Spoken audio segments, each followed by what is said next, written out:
Bonjour à tous.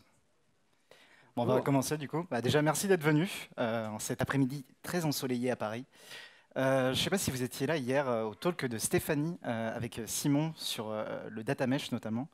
On va prendre un peu la suite sur la création d'une équipe qui justement s'est basée sur tout ce qui a été fait par Simon et Stéphanie. Et les autres, hein. Et On les n'était autres, oui, pas oui, que oui, deux. On était beaucoup.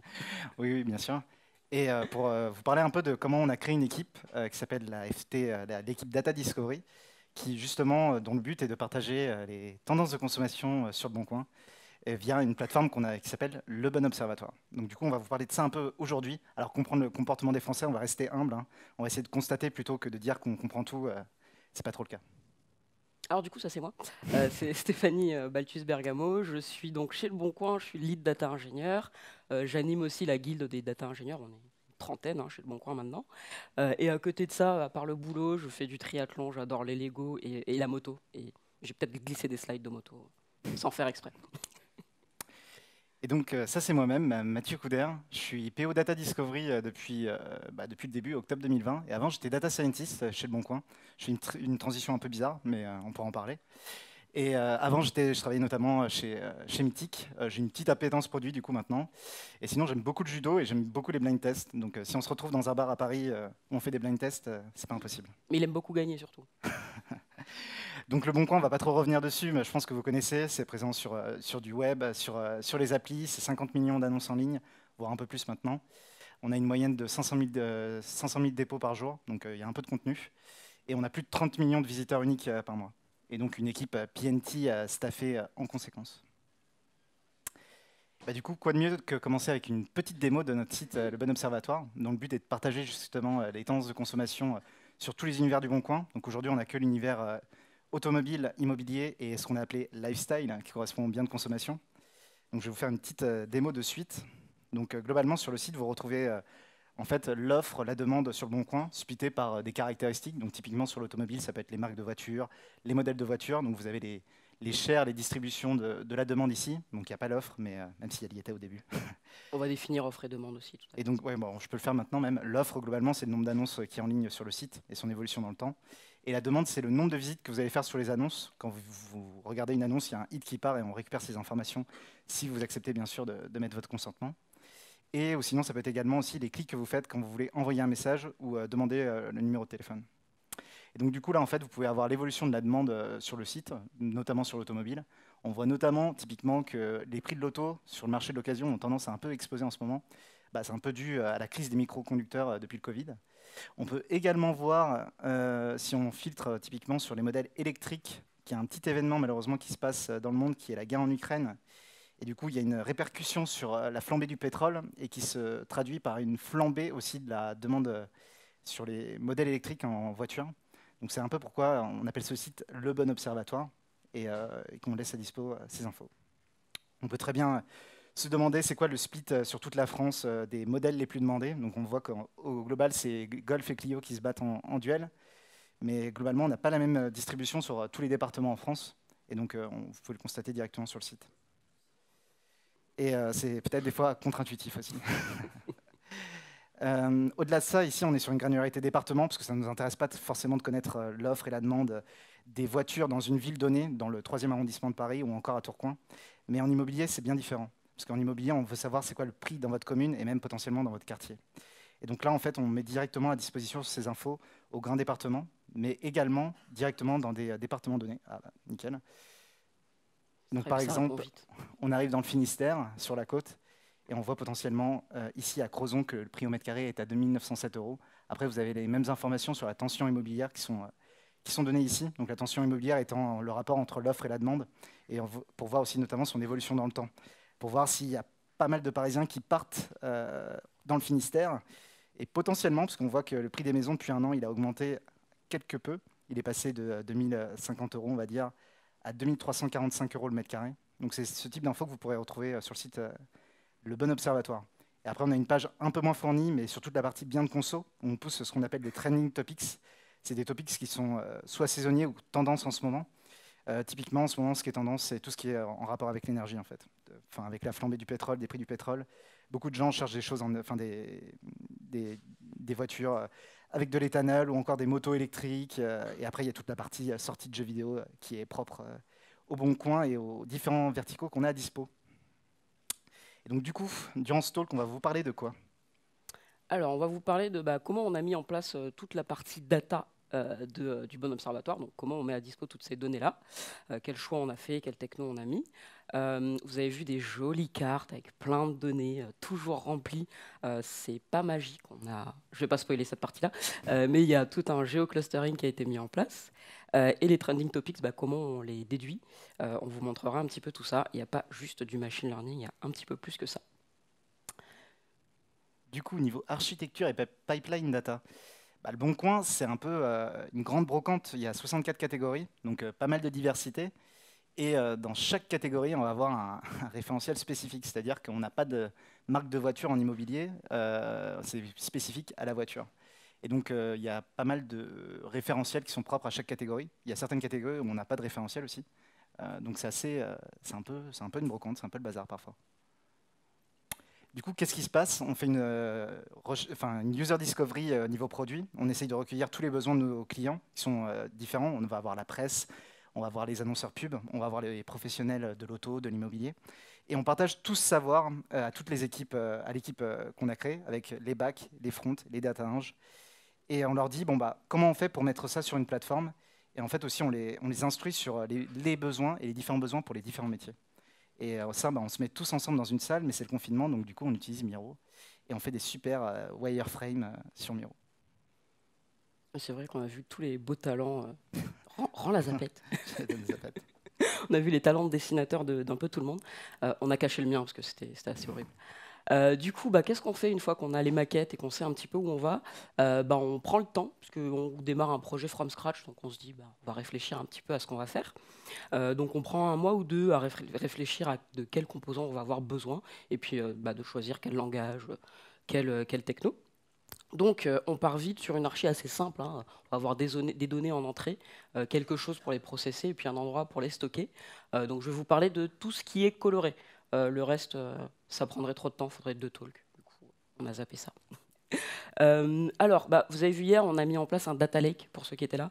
Donc en gros, on a toutes les données brutes quelque part. Nous, on vient se servir là. On n'a pas besoin de réinventer la roue, de qu'est-ce que c'est qu'une annonce en ligne. Ça, c'est déjà dispo. Donc on se sert de ça. On récupère aussi tout ce qui va être audience donc dans ce data lake. Un data lake, c'est un stockage objet qui, pour le coup, pour nous, est sur AWS. Donc on a tout le Bon Coin qui est sur AWS. Donc là, on est sur S3.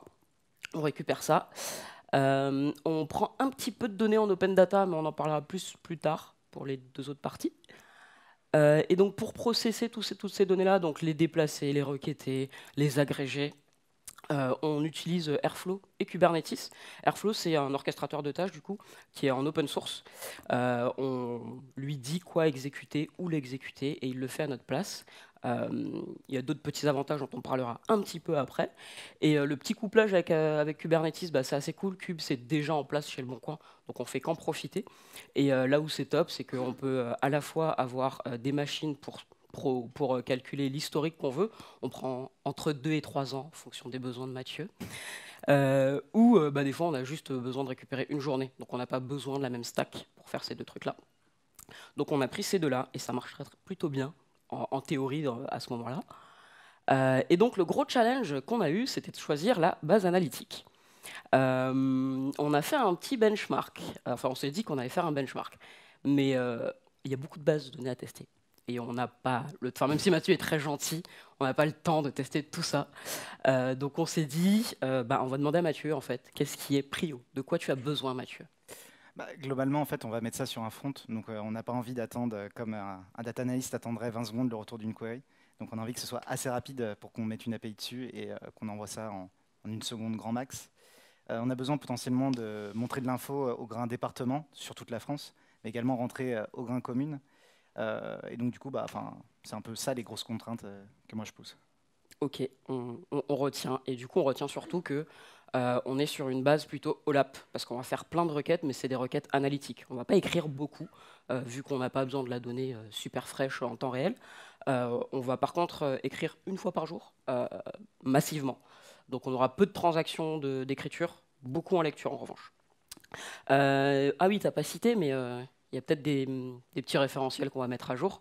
Pareil, on en parlait un petit peu après avec le géoclustering. Et donc, forcément, on va avoir des tables de référence sur la partie géographie. Tout ce qui va être département, c'est partagé entre plein de tables. Donc, il nous faut des tables de référence et donc la capacité de faire des jointures. On s'est fait une shortlist potentiellement orientée par la hype, potentiellement orientée par les compétences chez Le Bon Coin. On a mis Elasticsearch, même si c'est pas une base OLAP, parce que beaucoup de compétences Elasticsearch chez Le Bon Coin, mais aucune dans l'équipe. Donc on a essayé une après-midi, on s'est dit non mais on se tire une balle dans le pied si on part là-dessus. Donc on l'a sorti. ClickHouse, clairement c'est la hype qui nous a dit d'aller regarder par là. Mais à l'époque, beaucoup de docs qui étaient plutôt en russe, enfin pas la doc officielle qui était elle en anglais, mais il y avait, enfin tout ce qui était forum, c'était très russe et on n'a pas de russophone dans l'équipe. Redshift, il y a du Redshift chez Le Bon Coin, donc on aurait pu passer par là, mais on s'est dit que côté beaucoup de requêtes en parallèle, même si on vise pas 10 000 requêtes en parallèle sur le bon observatoire, hein, mais même une centaine, peut-être pas pour Redshift. Et puis en plus ça coûte cher et on fait un produit un peu gratuit, donc non. Et Snowflake, donc on n'avait pas à s'introduire une autre techno payante pour le bon observatoire. Donc on l'a pas gardé non plus. Du coup, notre shortlist, elle a été très très pragmatique. On a beaucoup de compétences PG dans l'équipe. Donc on s'est dit, est-ce qu'un PG tout court, ça tient? Et on va peut-être benchmarker ça. Donc on a créé un dataset de test, un petit peu comme Doctolib. Si Postgres tient pas, est-ce que Postgres partitionné, ça tient? On s'est dit qu'on allait tester ça. Et si le Postgres partitionné tient pas, est-ce qu'un Postgres avec un Citus, ça marche? Donc Citus, pour ce qui n'était pas là à la conf de Doctolib, c'est une extension qu'on rajoute à PG et qui permet de distribuer PG sur un cluster. Donc on a une machine leader et des workers qui suivent. Sans le support Azure qui était Sans le précisé. support Azure, tout à fait. On est parti sur du managé par nous. Parce que pareil, ça coûte cher. Du coup, on a fait plein de requêtes inspirées des maquettes qu'on avait vues, et c'est pour ça que c'est trop cool en fait d'avoir fait toutes les maquettes. C'est qu'on savait un petit peu de quelles requêtes on allait avoir besoin. On a créé un dataset assez proche de la réalité, et on a regardé le comportement des requêtes avec l'augmentation de la volumétrie. Et en fait, on a choisi de montrer celle-là parce qu'en fait, on voit bien que PG est bien meilleur au début que Citus, même si on est en millisecondes, donc c'est pas trop significatif. Mais en fait, ce qui était important et ce qu'on a souvent vu, c'est que le temps de réponse côté PG, il augmentait de manière assez drastique. Et sur Citus, la volumétrie ne faisait pas grand-chose. Puis en plus, on savait qu'on pouvait distribuer. Donc on savait qu'on s'ajoutait des problèmes avec la distribution, mais le temps de réponse nous a fait choisir Citus. Et pareil, il y avait un petit peu de compétences aussi dans l'équipe. Du coup, on est content. On a notre archi, et on a résolu tous les problèmes sur le papier. Du coup, il faut le mettre en place sur les 64 catégories du Bon Coin. Donc, comme on le voyait tout à l'heure, avec potentiellement des métriques différentes, avec du prix au mètre carré en immobilier, avec des attributs différents, donc des attributs différents entre les véhicules, les locations de vacances ou encore les cartes Pokémon, c'est pas les mêmes attributs. Et puis avec une grosse volumétrie à tous les jours qui arrive et qu'il faut savoir gérer. Et du coup, à ce moment-là, on se dit, bon, il y a 15 Tera, ok, c'est beaucoup. Il y a plein de familles, ok, c'est beaucoup. On n'a pas besoin de tout en même temps. Et surtout, on avait priorisé auto, IMO au début. Donc on se dit, on peut aller par étapes. Et du coup, on se dit, la stratégie, pour tout, ça va être divisé pour mieux régner. Donc on va tout découper partout et on ne subira pas vraiment les 15 Tera. Du coup, côté stockage, on a, juste pour rappel, le Citus qui va être en interaction directe avec l'API. On n'a pas pris l'extension MX qui est elle payante. Donc on a directement l'API qui interroge le coordinateur. Comme on n'a pas tant de requêtes que ça, c'est pas un problème. Le coordinateur, lui, il va taper sur les workers en fonction du plan de requête. On va répliquer les données juste sur 2 workers, parce que ça suffit. Et le truc cool qu'il y a avec Citus, c'est les tables de référence qui, elles, sont répliquées sur tous les workers. Du coup, tout ce qui va être calendrier ou région, ville, c'est répliqué partout. Donc quand on en a besoin pour des requêtes, on n'a pas besoin de faire des allers-retours entre le coordinateur ou entre les workers. Et donc, en termes de définition de schéma, on va avoir un schéma de données par famille. Comme ça, on ne se trimballe pas plein de tables qui n'ont rien à voir. Et puis même, pour ceux qui requêtent la base, c'est plus simple. On va faire des tables par catégorie, vu qu'elles ont quand même leur spécificité, même si elles se ressemblent un peu. En voiture et moto, par exemple, typiquement en moto, on a différents types de permis. On a des cylindrés qu'on n'a pas en voiture. Donc on s'est dit qu'on ne mélange pas trop les torchons et les serviettes. Donc on a les tables de référence dont je parlais tout à l'heure et les tables spécifiques de référence. Donc comme disait Mathieu, il n'y a pas des cartes Pokémon ou je ne sais plus. Non, mais on n'a pas un nombre de pièces pour les voitures, par exemple. Donc Voilà. on va avoir des référentiels spécifiques pour chaque catégorie. Et puis même entre la location et la vente immobilière, par exemple, on ne va pas spécifier meublé ou non meublé pour les ventes immobilières. Donc vraiment des référentiels qui sont propres à chaque catégorie. Voilà. Et donc ça donne un petit schéma de données comme ça. On va le présenter sur les motos, parce que c'est sympa les motos, et c'est joli. En gros, les tables en gris, ça va être les tables de référence, donc répliquées un peu partout. Les tables orange, la table orange ici, c'est la table spécifique de référence pour les motos, avec les petits attributs spécifiques. Et pour un peu tout le monde, on va avoir des tables en rouge, là, qui ont des niveaux d'agrégation différents. Parce que Mathieu, tu disais, sur le bon observatoire, on a besoin de la donnée à quel niveau? Sur le bon observatoire, au niveau temporel, ce sera au mois, parce qu'il n'y a pas un grand intérêt à montrer au jour le jour, sauf s'il y a une crise qui s'appelle le Covid potentiellement. Mais ce n'est pas trop le cas sur tous les marchés. Et après, au niveau géographique, montrer de l'information au niveau département, ça suffit quasiment sur toutes les catégories, sauf sur la location de vacances et l'immobilier qui sont un peu plus spécifiques. Du coup, nous, ce qu'on se dit, c'est qu'on va stocker les données au jour, et à partir des données au jour, on va les agréger au mois quand le mois sera fini. Ça permet tout plein de trucs, dont on parlera un petit peu après. On a des trucs en gras, là, on va en parler avec des cas d'usage directement. Du coup, on se demande en fait, c'est quoi la demande pour une Ducati Panigale et est-ce qu'on est capable de calculer ça rapidement et potentiellement mettre ça dans une API et mettre ça sur un front et que ça réponde correctement. Du coup, la demande, nombre de visiteurs uniques, count distinct, c'est long. Du coup, on peut faire une petite approximation et ça va vite. Tant que ça répond, pas de souci.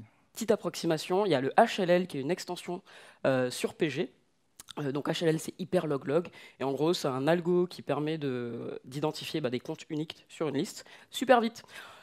Le trade-off, c'est que ça donne une valeur approximée. Par défaut, elle est à 3%. On peut tweaker cette valeur-là. Ça accélère ou pas le temps de réponse. Mais sur un nombre de visites, on s'en fiche un peu. On n'est pas en train de calculer combien d'impôts on doit. Sur un nombre de visites ou d'annonces, on peut avoir 3%, voire plus, sur certaines familles. Et du coup, là, on se retrouve avec un temps de réponse à 300 millisecondes. T'es content, là? Ouais, là, c'est nickel. Et du coup, en fait, potentiellement, il y a les marchés qui viennent et qui disent, mais en fait, c'est quoi le prix moyen d'une Ducati Panigale entre 5000 et 15 000 km? Et ça, c'est possible de le mettre sur le site ou pas? Et ça, c'est encore possible. Et encore, merci PG là-dessus. Sur PG, il y a deux types super cool. Les arrays, donc les tableaux, et les ranges. Et nous, on a beaucoup utilisé ça pour faciliter la vie à l'API et donc accélérer les temps de réponse. Typiquement, dans l'array que vous voyez, price stat, on va mettre le prix minimal de la ligne, en l'occurrence, avec plein d'attributs, le prix moyen et le prix maximal. Et à côté, on met directement les ranges qu'a défini Mathieu dans une colonne range, ce qui nous permet de faire des égalités. Donc quand Mathieu demande le prix moyen pour ce range-là, on fait égal ce range, ça va super vite. Il y a des index spécifiques pour ce type de colonne. Et donc on sort ça en 200 millisecondes, moins de 200 millisecondes. Et c'est pas super cher, du coup je pense que vous pouvez vous cotiser dans l'équipe. Je pense. Elle a vu sa moto. Moi je veux juste ma moto, et en plus je fais économiser de l'argent au Bon Coin, parce que on veut que ce soit rapide, ça c'est bon, et on veut que ce soit pas trop cher. Du coup pour le pas trop cher, on va jouer un petit peu sur le stockage.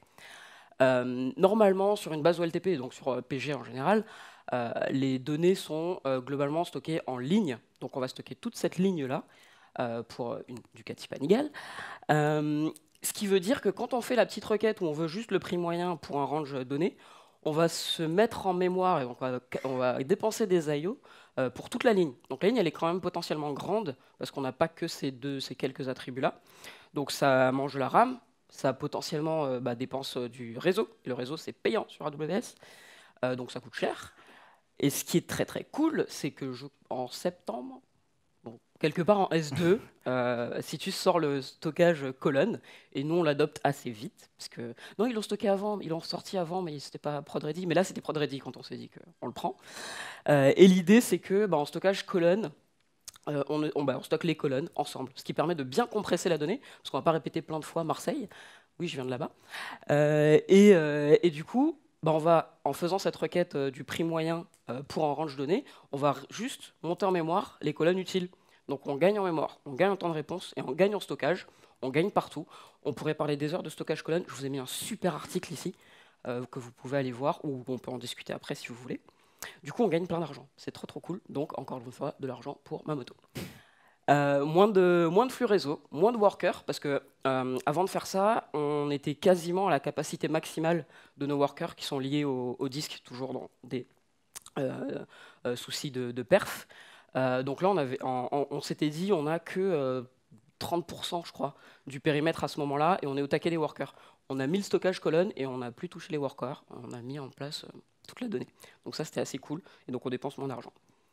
Et moins d'énergie surtout. Et ça, c'est assez cool. On est très intéressé par ces problématiques dans l'équipe, donc on était assez satisfait. Donc au final, juste pour rappel, on a ça comme schéma pour tout le monde. Et Mathieu, il a dit 64 catégories. Et on n'a pas envie de taper des create tables pour 64 catégories. Donc on se dit, on va générer le SQL. Parce que sinon, c'est chiant. Et en plus, Mathieu, il change d'avis tout le temps sur les tables qu'il veut en priorité. Dès qu'il y a un souci, c'est la faute du product owner. Ça, faut le savoir. Mais t'as vraiment changé d'avis plein de fois. Du coup, on se dit, ce serait cool, quand on veut créer une nouvelle table, de juste avoir à hériter de structures qui sont déjà là, et de le faire en Python, et d'avoir une CI/CD. Et comme ça, c'est la CD qui déploie le schéma, et il n'y a pas de data ing qui fait des trunkets en prod. Et donc, en fait, en Python, c'est très très simple, parce que oui, on a choisi du Python, compétences dans l'équipe. En Python, il y a une lib qui s'appelle SQL Alchemy, donc qui sert un peu d'ORM avec Alembic. Et donc on se base là-dessus pour générer nos migrations, pour spécifier nos types, etc. On l'a un peu customisé pour s'adapter à Citus, parce que nativement, il ne le supporte pas. Donc pour spécifier tout ce qui va être distribution et certains types, typiquement le HLL, c'est pas pris en compte, mais on peut l'étendre un petit peu comme on veut. Donc c'est super, c'est vraiment top. Et donc, ça nous permet aussi de prendre soin de nos utilisateurs qui utilisent la base de données comme le Mathieu, en ayant toujours la même structure. Typiquement, la colonne department code, elle se rappellera toujours dpt_code dans toutes les 64 tables fois n, et elle aura toujours le même type. Donc, on est cohérent partout, il n'y a aucun désavantage à faire ça. Donc, on est content. On a géré le côté stockage. Et du coup, côté pipeline, les contraintes côté produit, c'est de se dire, on met à jour tous les premiers du mois le site. Donc, on n'a pas trop envie que le premier du mois, on voit, il y a un pet dans les données. Du coup, on va rien pouvoir s'afficher. Donc, même si on agrège au mois, il faut quand même que de manière régulière, quotidienne, on ingère les données et on voit s'il y a quelque chose qui change parce que notre prestataire front a changé un champ ou le type d'un champ, etc. On veut aussi être assez réactif, c'est-à-dire le PO est assez punchy et il veut plein de nouvelles catégories, donc il faut qu'on soit assez flexible là-dessus. Et on veut aussi expérimenter, parce que potentiellement, j'ai demandé le prix moyen d'une Ducati Panigale entre 5 000 et 15 000 km, mais en fait, c'est plutôt entre 5 000 et 25 000 km que ça m'intéresse, et du coup, ça change un peu la structure au niveau des ranges que vous a présenté Stéphanie. Du coup, on fait ça comment, Steph? On a toutes les solutions, t'inquiète. Donc, on est parti sur Airflow. Ça, c'est trop cool. On a Airflow, on sait qu'on va pouvoir gérer nos dépendances de manière quasiment automatique et qu'on n'aura pas de coût de prod, c'est top. En gros, là où c'est top, c'est que Airflow, si notre prestataire front n'est pas dispo au moment où on l'appelle, il va retry, soit bêtement toutes les 5 minutes, soit on peut mettre une back-off policy pour spécifier un truc un peu plus intelligent. Il va gérer aussi nos dépendances. Donc si on a notre prestataire front qui n'est pas dispo, il ne va pas lancer le calcul des annonces parce que ça n'a aucun sens. Et puis, côté création programmatique des pipelines, ça nous permet de coder nos pipelines, et donc de générer des pipelines, et surtout de les tester et de les déployer avec une CD. Et donc, comme c'est open source, quand Cube a commencé à bien prendre le pas sur Mesos, il y a eu pas mal d'investissements sur Airflow pour créer un exécuteur Kubernetes, et là, c'est vraiment prod ready. On l'a un peu bourriné au début, on a peut-être fait péter l'API de Cube, chez Le Bon Coin, on s'est fait gronder, mais après, ça s'est très bien passé. Donc, je vais beaucoup parler de DAG. Un DAG, c'est ça. En gros, c'est un Directed Acyclic Graph. Et dans chaque rectangle, on fait une tâche plus ou moins intelligente. On va voir typiquement ici, on va attendre que nos annonces en ligne soient disponibles, parce qu'on dépend du data lake. Donc, on ne va pas aller interroger le data lake à une heure donnée, et puis c'est pas dispo, et puis on attend, on vient retry à la main, c'est pas très intelligent. Il y a des waiters en fait qui nous permettent de faire ça. Et puis après, on a des tâches plus ou moins compliquées qui s'exécutent. Donc pour nous, pour traiter ces fameux 15 Tera et donc diviser pour mieux régner, on va découper donc notre boulot en familles. Donc au début, on fait la famille immobilier, on fait l'extraction de données dans Athena. Il y a quand même un peu de volume en immobilier. Donc on fait de l'extraction, un petit peu de cleaning de la donnée, et même de gestion d'outlier, mais ça sera pour un autre talk.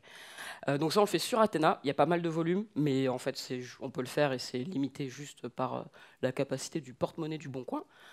Et pour le reste, on fait de l'ELT, donc on charge la donnée dans Citus, et on va faire nos transformations, nos agrégations directement dans Citus, en distribuant le boulot sur les workers.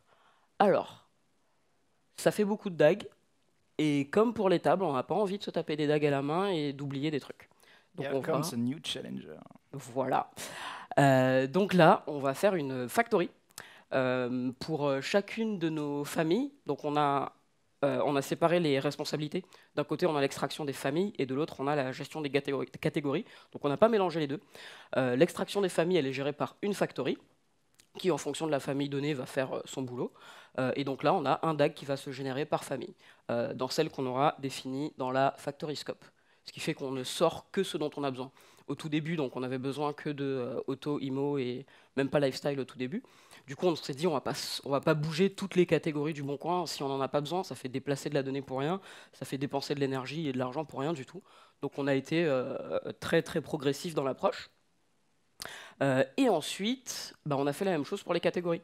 Donc pareil, on spécifie au sein de nos familles les catégories dont on a besoin, et derrière on lance via une factory le bon DAG. Donc typiquement on n'a pas besoin de référentiel automobile ou moto pour tout, en immobilier. En immobilier, on n'a même pas besoin de référentiel du tout.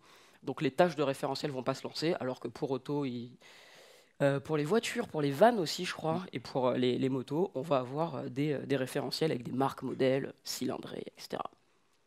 Et pour la partie expérimentation, on a pensé au PO. Et donc du coup, en fait, directement dans un fichier de conf qui est assez facile à comprendre, typiquement pour les maisons ici, en fait, on fait des ranges de 60 à 200 mètres carrés, pas de 20 mètres carrés, donc de 60 à 80 mètres carrés, les données sont agrégées de 80 à 100 et ainsi de suite. Et donc si le PO il a envie de changer un peu les ranges parce qu'il a une nouvelle idée, et directement il va faire changer le fichier de conf, il fait une petite paire ODE et il oublie les tests et il se fait retoquer. Et directement après, avec un petit backfill derrière sur les données, on a la nouvelle structure directement dans les tables et qu'on peut potentiellement pousser sur le front via les filtres qu'on met à disposition sur le site. Bon, il a dit backfill, ça veut dire reprise historique en gros. Pardon. Et du coup, c'est tout. C'est tout, on a fini. On a fini la première partie du travail. On était déjà très contents à ce moment-là, surtout quand on a rechargé tout l'historique.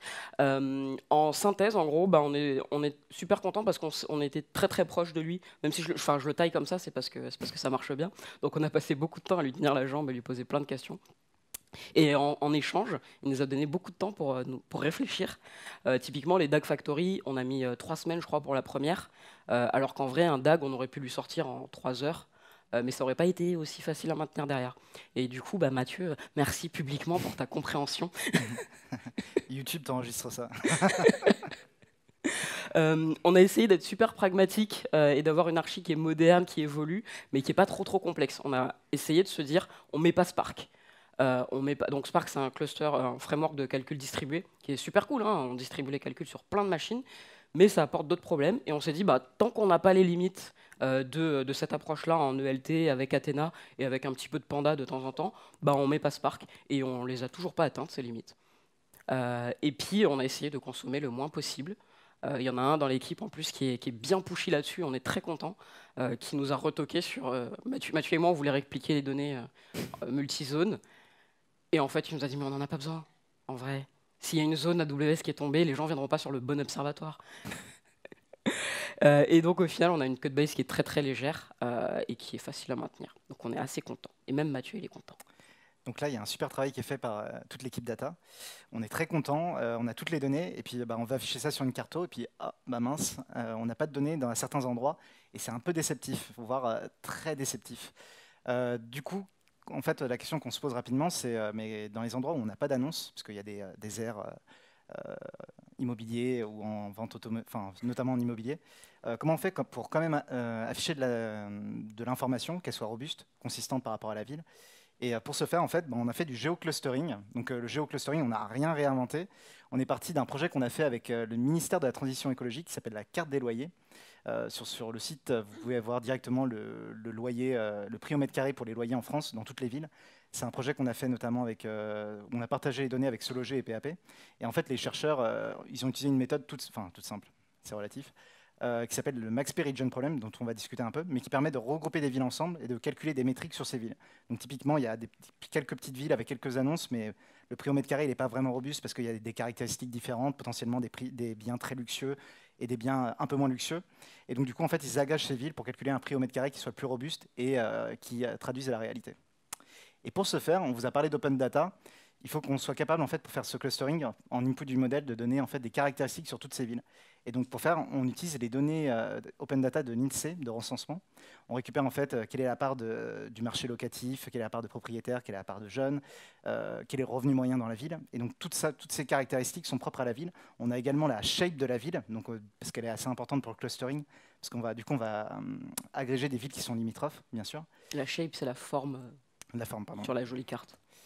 Et le dernier critère, en fait, c'est nous qui l'imposons, c'est le nombre d'annonces en ligne dans ces villes qui est minimal pour définir un indicateur. À partir de combien d'annonces on peut dire, je peux calculer une moyenne et dire que le prix au mètre carré il est robuste. Donc ça, c'est globalement, on va le tester et on va faire plusieurs itérations dessus pour voir les différents clusterings qu'on va avoir. Donc là, c'est juste un tout petit topo pour vous expliquer rapidement comment marche l'algo. Donc sinon, la source, c'est un talk de Luc Ancelin qui a justement dev l'algo en 2010, il me semble. En fait, on va prendre 14 régions ici. On prend une région au hasard, la région 6, et on regarde si elle atteint le seuil en fait, d'annonce minimale pour définir le prix au mètre carré. Ce n'est pas le cas. On regarde les régions limitrophes, 1, 5, 2. On prend la région où il y a le plus d'annonces. Donc là, c'est la deuxième. Et on regarde si 6 plus 2, ça atteint le seuil. Si ce n'est pas le cas, on regarde les régions limitrophes à 2. Et donc la région limitrophe où il y a le plus d'annonces, c'est 11 ici, que vous voyez là. Et donc du coup, là, ça atteint le seuil. Donc on crée un premier cluster. Après, on retire de manière aléatoire une région et on refait le même processus.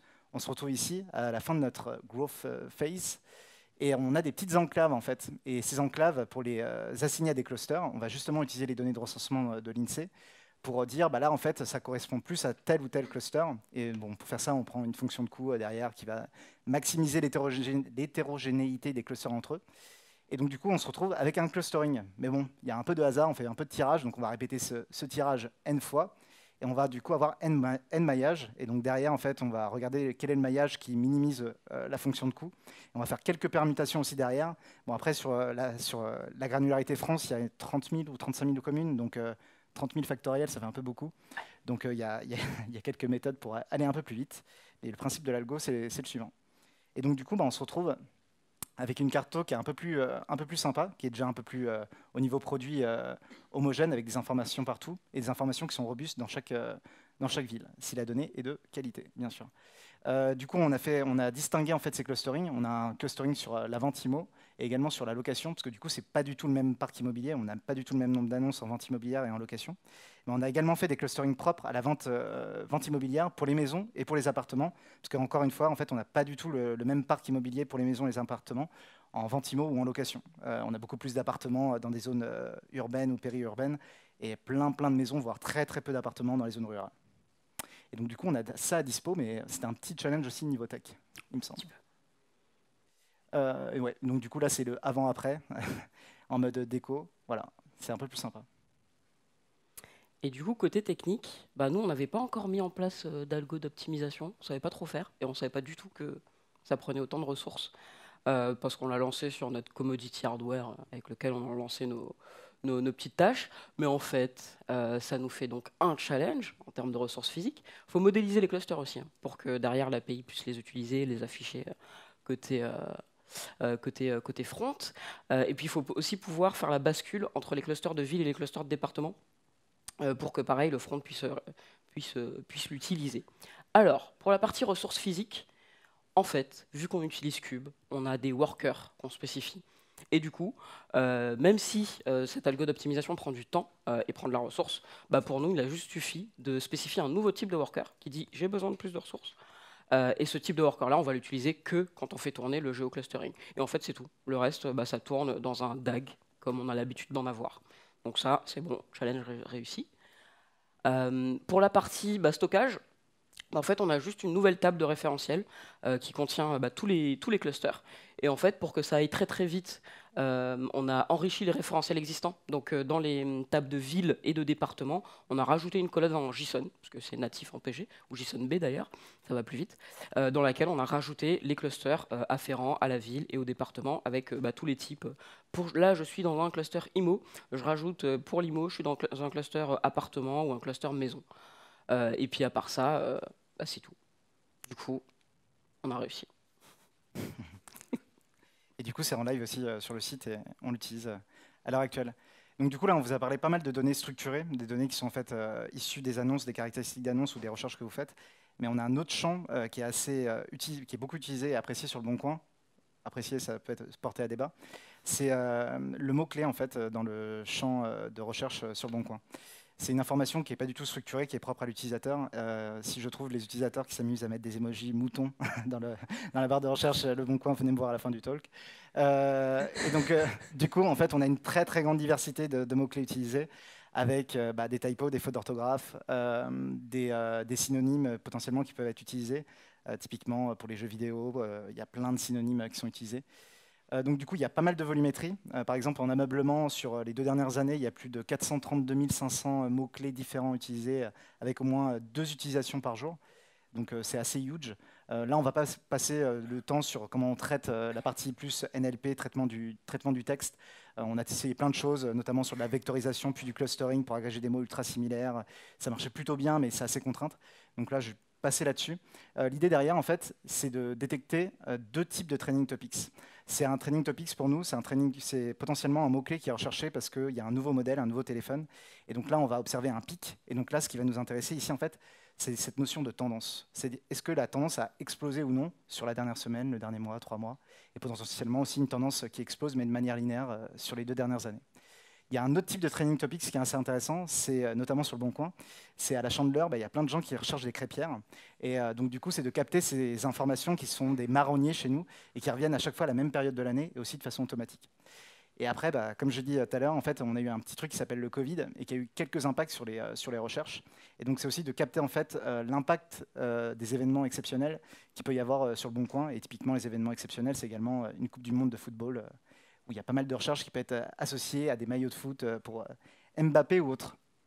Et donc, pour ce faire, en fait, on va prendre toutes nos time series. Donc, c'est l'évolution du nombre de recherches faites pour un mot-clé ou plusieurs mots-clés. Et donc, on va la décomposer à chaque fois via un modèle Facebook Prophet. Et on va le décomposer donc en une trend, une saisonnalité annuelle et des événements exceptionnels qu'on précise en amont dans la configuration. Et pour ça, en plus, les DE nous ont mis à dispo une vue Airflow où on peut préciser des événements exceptionnels par catégorie directement s'il y a des événements propres à des catégories, comme la sortie de la PS5 par exemple, avec un peu plus de recherche côté console et jeux vidéo. Et donc du coup, c'est comme ça en fait qu'on est capable de détecter si c'est lié à une sortie d'un modèle, une tendance qui explose, ou quelque chose qui revient à chaque fois à la même période, c'est-à-dire des tongs et des lunettes de soleil début juin. Et donc du coup, un petit exemple sur les recherches d'Alter sur le Bon Coin depuis 2019, quelques faits marquants. Alors du coup, on voit une tendance qui augmente jusqu'à, on va dire à peu près mai 2021, et qui redescend derrière. Donc je crois qu'on a réouvert les barres ici. Au niveau de la saisonnalité annuelle, on voit qu'on a quand même un petit pic post-fête. Donc il y a peut-être des petits remords où on commence à vouloir préparer le summer body. Et durant l'été, on n'est pas très présent sur le Bon Coin. Et on a aussi un effet qui est lié à la première vague du Covid et à la deuxième vague du Covid, avec des gros effets liés à ces événements exceptionnels. Et donc tout ça, en fait, on peut le capter. Et derrière, on peut directement... c'est pas encore le cas, mais pousser via l'API et dire quels sont les mots-clés qui sont les plus saisonniers, dont la tendance a plus augmenté le dernier mois, 3 derniers mois, et quel est l'impact des événements exceptionnels si on en définit. Donc voilà. Pour conclure, je te laisse... Allez, je prends cette partie, tu prends la suivante. Ça marche. Du coup, pour conclure, on est assez content de 2 points. On a bien collaboré avec le PO et on avait tous les techs, parce que je parle beaucoup des DE, mais c'était vraiment la philosophie des DE, des bacs et des fronts, de beaucoup collaborer avec Mathieu et de bien lui tenir la jambe. Mais du coup, ça fait qu'on a tous gardé le produit en ligne de mire et on pensait plus au produit qu'à la tech. On voulait vraiment le faire avancer et puis c'est devenu notre bébé à tous. Et on a tous essayé d'être très pragmatiques dans nos choix de techno, pas juste de se rusher sur des trucs qui nous faisaient un peu kiffer, même si on aurait pu. Mais il aurait pas. Non, non, t'aurais vu qu'on essayait de te carotter. Dans les trucs un petit peu plus challenging, on va dire, je vais laisser parler Mathieu. Dans les trucs un peu plus challenging, c'est notamment continuer les efforts sur l'amélioration de la qualité de la donnée, parce qu'on se base sur le déclaratif, donc ce que vous déclarez sur le Bon Coin. Et potentiellement, il y a des petits malins qui s'amusent à mettre des biens qui se situent à Tourcoing, dans le premier arrondissement de Paris, parce qu'ils pensent avoir plus de visibilité. Et donc, du coup, ils nous biaisent un peu notre prix au mètre carré dans le premier arrondissement à Paris. Donc, du coup, ça, c'est un des petits challenges qu'on a de ce côté-là, même si on met en place de la gestion de valeurs extrêmes, justement, pour avoir des indicateurs le plus quali possible, parce qu'on calcule des moyennes et donc pas des médianes. Et donc, les valeurs extrêmes, la moyenne, c'est pas le plus robuste. Mais bon, ça nous permet de faire des ranges et d'agréger la donnée et de répondre dans les temps. Il y a aussi une partie en fait où on a pour l'instant beaucoup de données de notre côté et on n'a pas encore mis tout à disposition, donc on a hâte de tout partager. La partie open source, je te la laisse. Ceci était un message pour notre direction. On aimerait bien faire de l'open source. On a utilisé beaucoup de produits open source, que ce soit Airflow, Citus aussi, Cube. Du coup, ce serait bien de rendre un petit peu à la communauté. Et là, nos données, elles sont pour la communication à l'extérieur, mais notre API aujourd'hui n'est pas prête pour l'open data, elle n'est pas documentée. On n'a pas non plus le Go là-haut. Du coup, peut-être qu'on va se lancer là-dessus. C'est une première façon aussi d'aller potentiellement vers de l'open data aussi et de faire réfléchir sur l'intérêt ou non d'utiliser et de partager ces informations à l'extérieur et aussi de montrer à tout le monde que ça peut être intéressant pour tout l'écosystème. Donc voilà. En tout cas, merci beaucoup de votre attention et si vous avez des questions.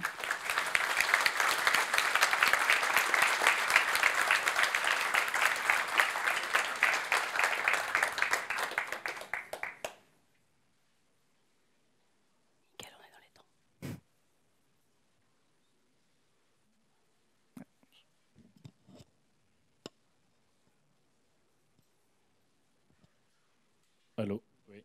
J'avais une petite question qui était un peu liée à l'open data, mais ce n'est pas vraiment open data parce que open data, c'est gratuit.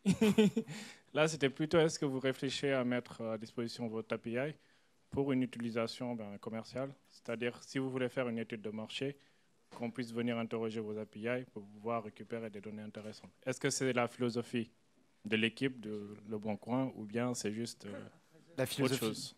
Pardon. La philosophie, du coup, la question c'est sur l'open data.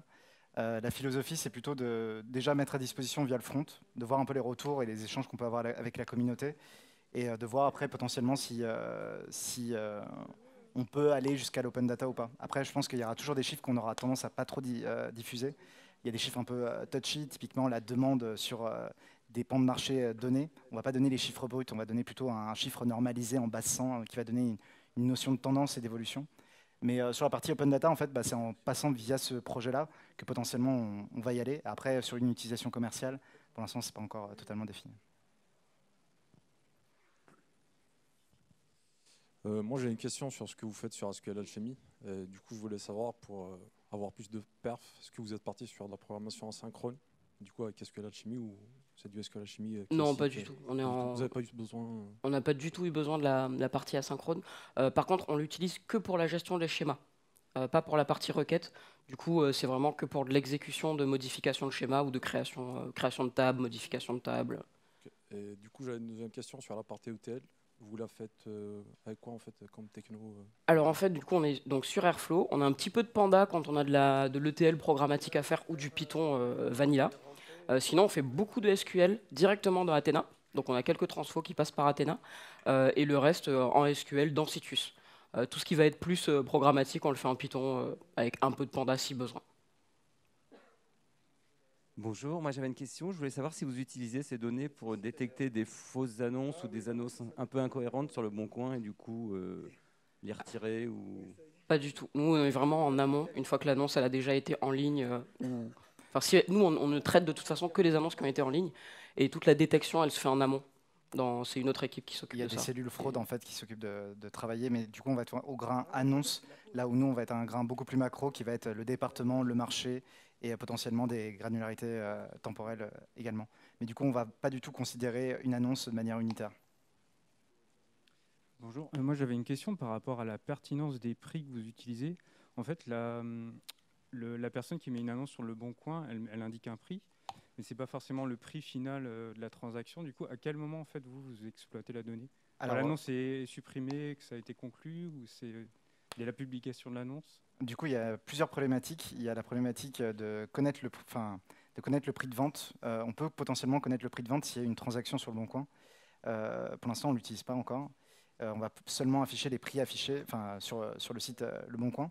Après, on a des problématiques. On a intégré également les données open data sur les données de valeur foncière, donc les données de vente immobilière, pour potentiellement être capable d'affiner en fait notre prédiction, notre prix moyen qu'on affiche sur Le Bon Coin, mais c'est pas encore le cas. En fait, il y a un vrai sujet, mais après, on ne va pas se positionner sur le prix de vente réel pour l'instant.